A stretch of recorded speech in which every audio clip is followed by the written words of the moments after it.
इसी तरह के ज्ञानवर्धक वीडियो के लिए देखते रहिए हमारा चैनल और सब्सक्राइब करिए। धन्यवाद। कास्ट सेंट्रल फीचर, हिंदू समाज का केंद्रीय तत्व, हिंदू सोसाइटी का सेंट्रल फीचर, केंद्रीय तत्व,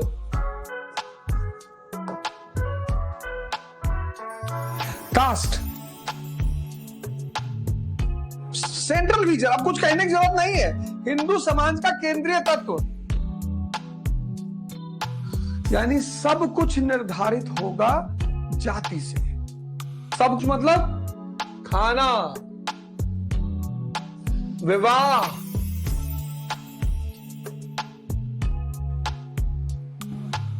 रिश्ते,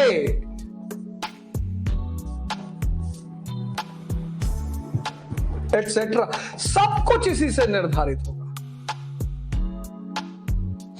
इसमें सबसे ज्यादा किसकी भूमिका होगी? ब्राह्मणों की। ब्राह्मणम उच्चतम स्तर पर,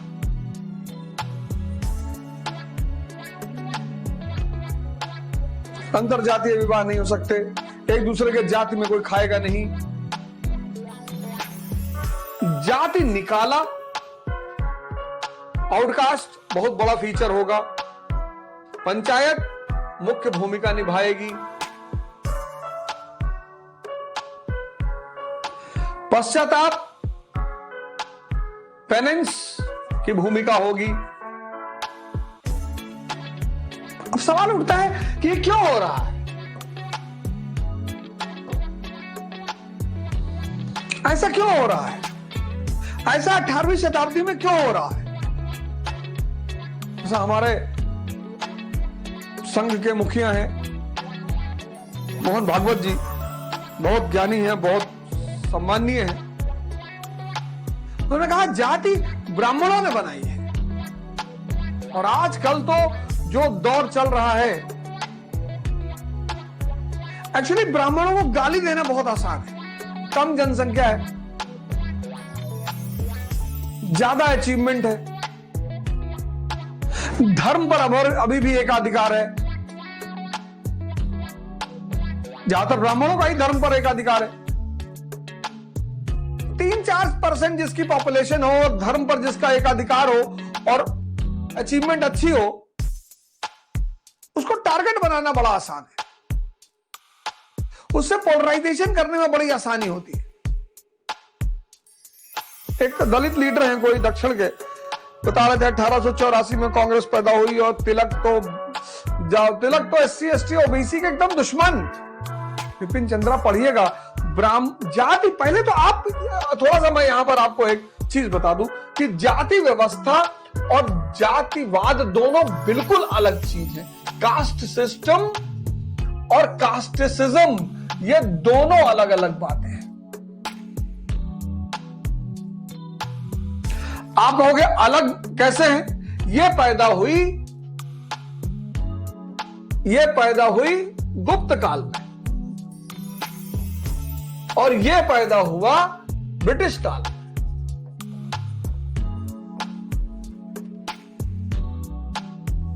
ये गुप्त काल में, ब्रिटिश काल में। जाति व्यवस्था बड़ी जरूरी चीज ब्राह्मणों ने नहीं बनाई। जाति व्यवस्था, caste system, necessity is the mother of invention. आवश्यकता आविष्कार की जननी है। देख लो, ये देखो, ये वैदिक पीरियड, बुद्ध काल, मौर्य काल, मौर्योत्तर, पोस्ट मौर्य, गुप्त period, post Gupta, Rajput period. यह मुद्रा अर्थव्यवस्था का काल है, मनी इकोनॉमी का काल है। पैसा है यहां, मनी इकोनॉमी। ये फ्यूडलिज्म का काल है, सामंतवाद। यहां से मुद्रा अर्थव्यवस्था का पतन शुरू हो रहा है। यहां पे मुद्रा अर्थव्यवस्था है ही नहीं। तो जब मुद्रा अर्थव्यवस्था यहां है ही नहीं, तो कार्य के बदले में सर्विस चार्ज कैसे दोगे? सेवा के बदले में सर्विस चार्ज। अब यहां अगर तुम्हें रिक्शा वाला एक जगह से दूसरी जगह ले जा रहा है, पैसा चलन में है ही नहीं, कैसे पेमेंट करोगे? ये देखो, ये तब यहां पे ये जो सामंतवाद का काल है, यहां पे क्या हुआ? अब ये गांव है, मान लो प्रयागराज एक गांव है। प्रयागराज सामंतवाद के काल में प्रयागराज एक गांव है, गांव। और यहां पे X है, Y है, Z है, A है। ये X जो है ये कारपेंटर है, Y जो है ये पॉटर है, Z जो है ये बार्बर है, और A जो है ये वीवर है। ये चारों इस गांव में रहते हैं, प्रयागराज गांव में, और ये अपनी सेवा दे रहे हैं, गांव को सेवा दे रहे हैं। अब ये अगर इस काल में सेवा दे रहे हैं तो इनको सेवा के बदले पैसा मिलेगा, क्योंकि इस काल में पैसा चल रहा है। लेकिन अगर ये इस काल में सेवा दे रहे हैं, पैसा है ही नहीं इस काल में। तो जब पैसा है ही नहीं,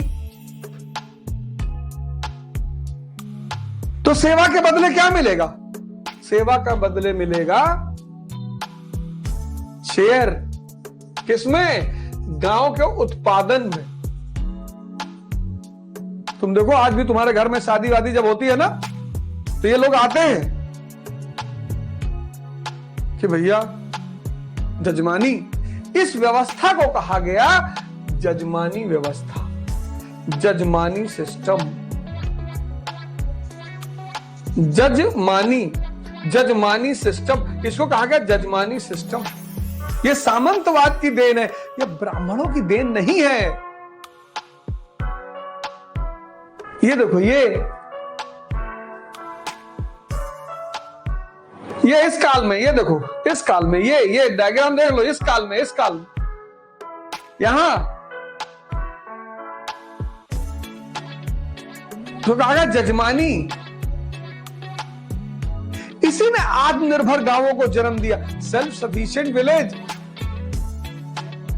लेकिन 2024 का चुनाव है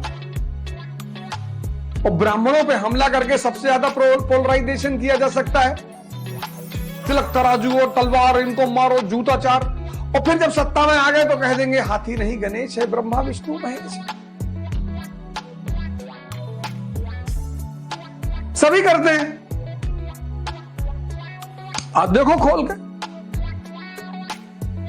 हाँ, मनुवादी। अरे कौन मनुवादी की चल रही है? SC/ST एक्ट लग जाएगा तुरंत।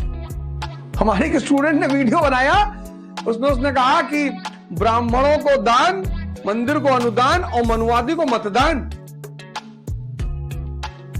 ये देखो, ये पतंजलि ईश्वर को मानते ही नहीं। पतंजलि नास्तिक हैं।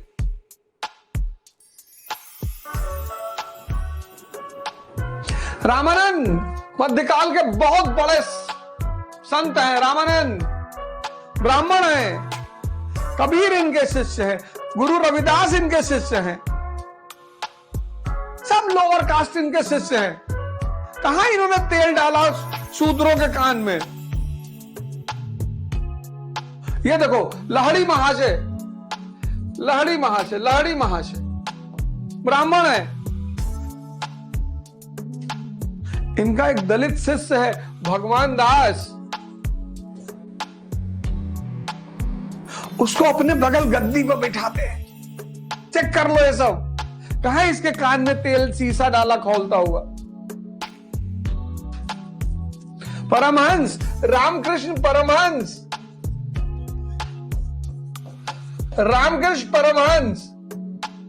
इनके शिष्य हैं। रसिक, अछूत हैं। उनके घर में जाके झाड़ू लगाते हैं।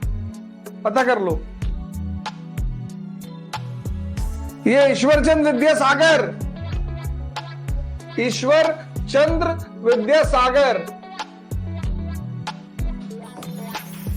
सरकारी नौकरी छोड़ के संस्कृत विद्यालय खोल रहे दलितों के लिए। एनसीईआरटी में पढ़ लेना विपिन चंद्रा की। ये दयानंद सरस्वती, दयानंद सरस्वती ब्राह्मण है। कितनी बार इनके ऊपर बम फेंका गया। वो डॉक्टर अंबेडकर की टाइटल अंबा वाटकर उनके ब्राह्मण गुरु से आ रही है। पाखंड का विरोध करो, अंधविश्वास का विरोध करो। 24 का इलेक्शन आ रहा है और जैसे इलेक्शन खत्म होगा सब बंद। ये देखो, ये सब ब्राह्मण नहीं है। क्लब का अंगूठा मांग लिया, क्लब का अंगूठा मांग लिया। इनका भी नाम ले लो और न जाने कितना नाम लिखा दूं मैं। चंद्रशेखर आजाद कह रहे हैं कि हम ब्राह्मणों के लिए लड़ेंगे भैया, हमको ब्राह्मणों के लिए देश बनाना है भैया। अब हर तरह के लोग हर समाज में हैं।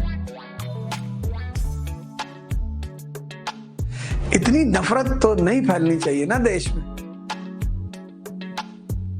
तो अब देखो जातिवाद जो है, अब जातिवाद,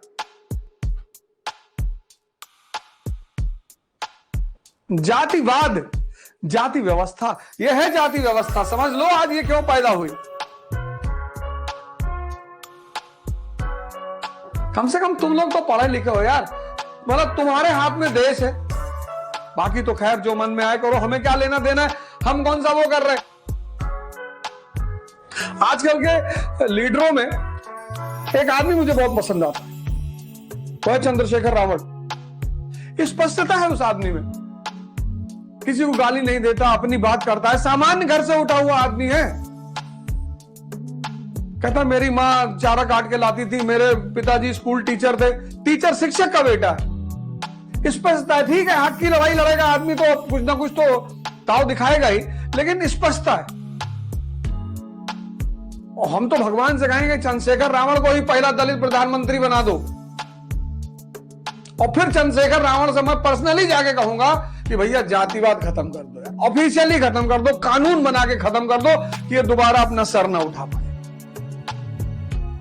पर व्यक्तिगत तौर पर उन्होंने कहा है कि एक दिन आएगा जब हम लाल किले पे झंडा फहराएंगे। मैं भगवान से प्रार्थना कर रहा हूं कि वो फहराए झंडा चंद्रशेखर रावण जी, और हमारी इस अपील को जब वो सुने प्रधानमंत्री बनने के बाद तो इसको खत्म कर दे जातिवाद, कि ये भस्मासुर हमेशा के लिए खत्म हो जाए।